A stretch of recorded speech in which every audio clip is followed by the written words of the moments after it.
Bom dia, irmãos, tudo tranquilo? Então, continuando a nossa série, a gente vai falar mais sobre o nosso Deus.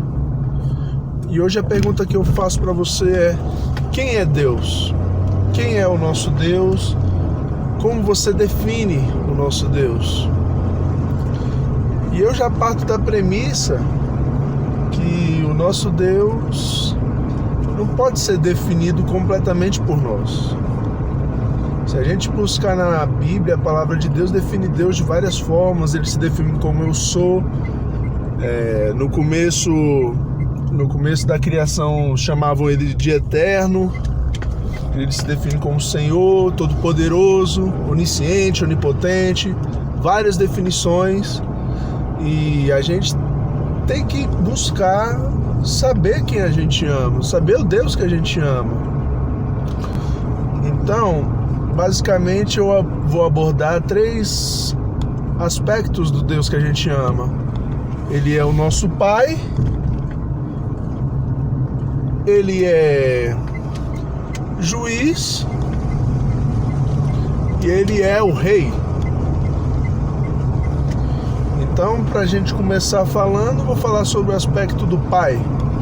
Que Deus é o nosso Pai e ele é um Pai maravilhoso. Mas o que quer dizer com Deus sendo o nosso Pai?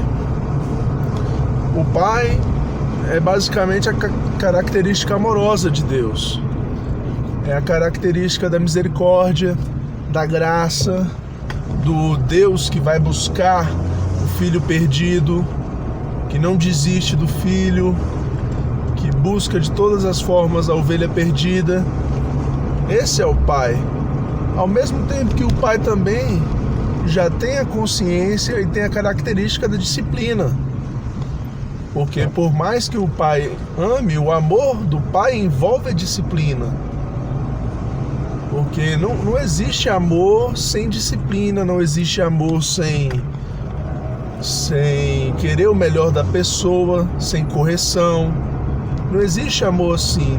Amor não é aquela coisa de vou dizer sim para tudo, um lado só se sacrifica ou coisa parecida. Não é assim que funciona. Mas a parte do Pai é a questão disciplinar normal. A gente parte depois da disciplina do Pai para a questão do Deus Rei. Quem é o Deus Rei?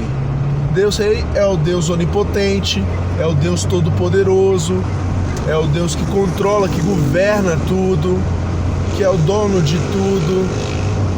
Esse é o Deus Rei. É um Deus que também é maravilhoso. É a autoridade máxima, é o supremo. É o amor que a gente nem conhece. Esse é o Deus Rei. E a gente tem que pensar nessa perspectiva de Deus Rei, que a gente está acostumado com formas de governos mais democráticas. Mas para Deus, não é a nossa opinião que fundamenta os planos dele.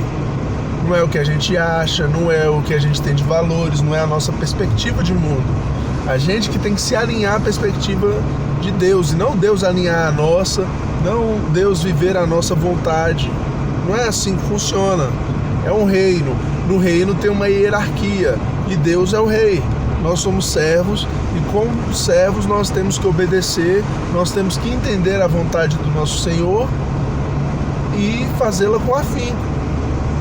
Entenderam? Então, a gente partindo do princípio do rei, a gente vai para o juiz. Porque Deus também é juiz. E quando chega no juiz, aí o bicho pega. Porque por mais que nós somos filhos, porque acreditamos no Cristo, quem não acredita vai encontrar o juízo. Não só porque Deus é irado com o pecado, porque Deus é irado com o pecado. O Deus do Antigo Testamento não mudou. O Deus que se irava com o povo de Israel não mudou. A diferença é que ele fez um plano de redenção para todos aqueles que acreditam no Cristo. Todos aqueles que querem ser filhos de Deus, que se arrependem, que têm o coração quebrantado. Ele nos deu essa chance Ele não mudou, ele não deixou de ser justo, ele não deixou de ser juiz, ele não deixou de estar irado com o pecado, porque o pecado deturpou os propósitos da criação dele. Então, a gente tem que mudar essa perspectiva.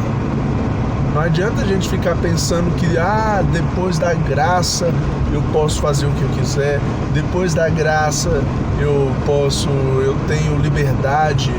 Não, liberdade você tem, mas aí você vai aguentar as consequências da sua liberdade. Você vai aguentar as consequências dos seus atos. E na terra, mesmo com a graça, você vai ter consequências do pecado, é o natural. Tá entendendo?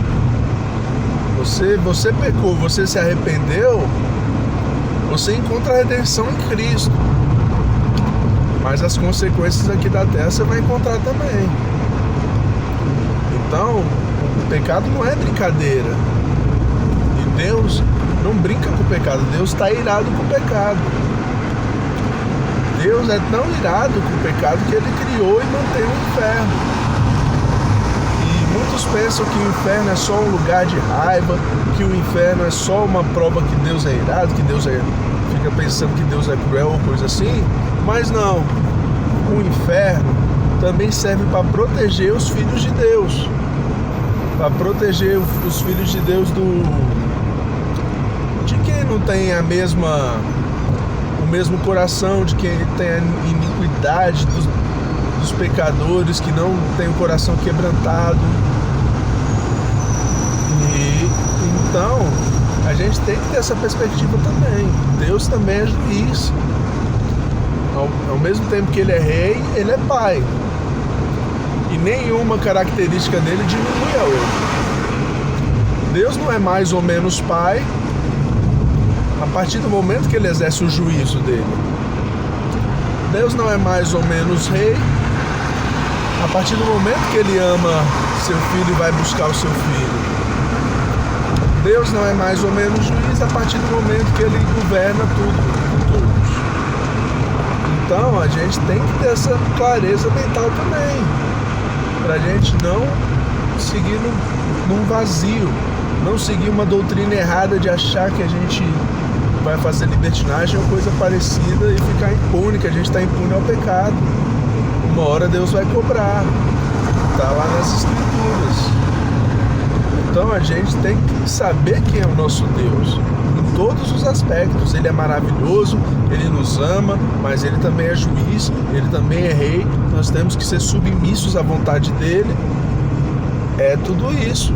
Então, é sobre essas características que eu queria conversar com vocês hoje. Vamos conhecer mais do nosso Senhor para poder amá-lo melhor, ok? Por hoje é só. Falou!